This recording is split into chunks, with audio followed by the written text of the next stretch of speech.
and welcome. My name is Biagio Mazza, Pastoral Associate at St. Sabina Parish in Belton, Missouri, and I'm here to welcome you to another Do You Know series question. Today's question is, do you know why dialogue is crucial in our religiously diverse world?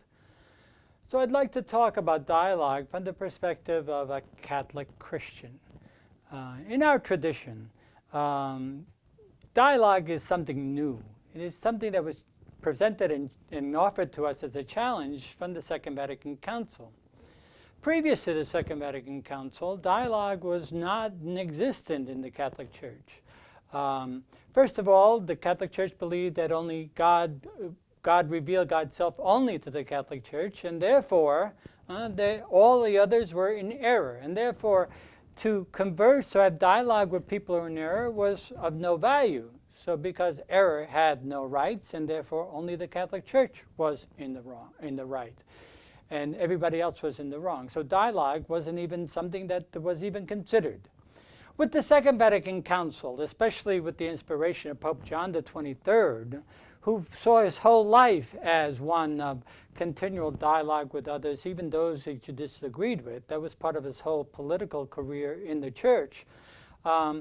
He offered us the challenge that dialogue is the way we need to understand and update the church. And so through that experience, he calls the Second Vatican Council with that intent in mind, primarily to dialogue and unify with others who think differently from the way Catholics think. And as a result of that, we have a vision that Vatican II established with regards to why dialogue is necessary and crucial with all of God's people, most especially those who disagree over religious and theological matters. The theological vision that came out of the Second Vatican Council with regards to God was that God is the God of all people, not just a few. God is the God of all people. And God invites all people into relationship with God, and people respond to that relationship in different ways and in different religious beliefs and practices. Therefore, the vision of Vatican II was that if we need to know or get in touch with how God is talking and revealing God's self to the world, we need to pay attention to the world as God speaks in and through the world and others. The Constitution on the Church in the Modern World invites us to dialogue with the world. We have much to give to the world, but the world has much to give to us. And only in mutual learning and mutual respect and understanding do we come to an awareness of what God is trying to reveal in the world. We need to pay attention to the signs of the times to make sure that we don't miss what God is revealing in and through others. And so as a result of that, dialogue enables us to come to a greater connection with others and the world, especially with those that we differ with religiously and otherwise. In order to accomplish this attunement to God's revelation in the world, dialogue is essential. It's crucial. It's mandatory almost, according to the Second Vatican Council, if we are to attune ourselves to what God is saying. I would like to end this particular portion with a quote from Pope Francis.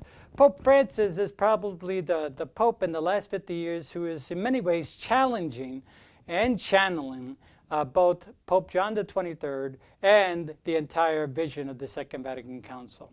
In an address that he gave in Sarajevo to the ecumenical and interreligious meeting there in June 6th of 2015, he said this about dialogue. Interreligious dialogue here, as in every part of the world, is an indispensable condition for peace, and for this reason, it is the duty of all believers. Interreligious dialogue, before being a discussion of the main themes of faith, is a conversation about human existence. This conversation shares the experience of daily life in all its concreteness, with its joys and sufferings, its struggles and hopes. It takes on shared responsibility. It plans a better future for all. We learn to live together, respecting each other's differences freely. We know and accept one another's identity. And through dialogue, A spirit of fraternity is recognized and developed, which unites and favors the promotion of moral values, justice, freedom, and peace. Dialogue is a school of humanity and a builder of unity, which helps to build a society founded on tolerance and mutual respect. So the dynamics of paying attention to God in the world demands dialogue. I hope this has clarified the position, at least for us Catholic Christians, of where dialogue is so crucial in this religiously diverse world. And I hope you will return again to another session of the Do You Know, where we will explain what dialogue is, the various forms of dialogues, and how to effectively do dialogue. So thank you very much for paying attention. I hope you will return again to more of the Do You Know series. Thank you.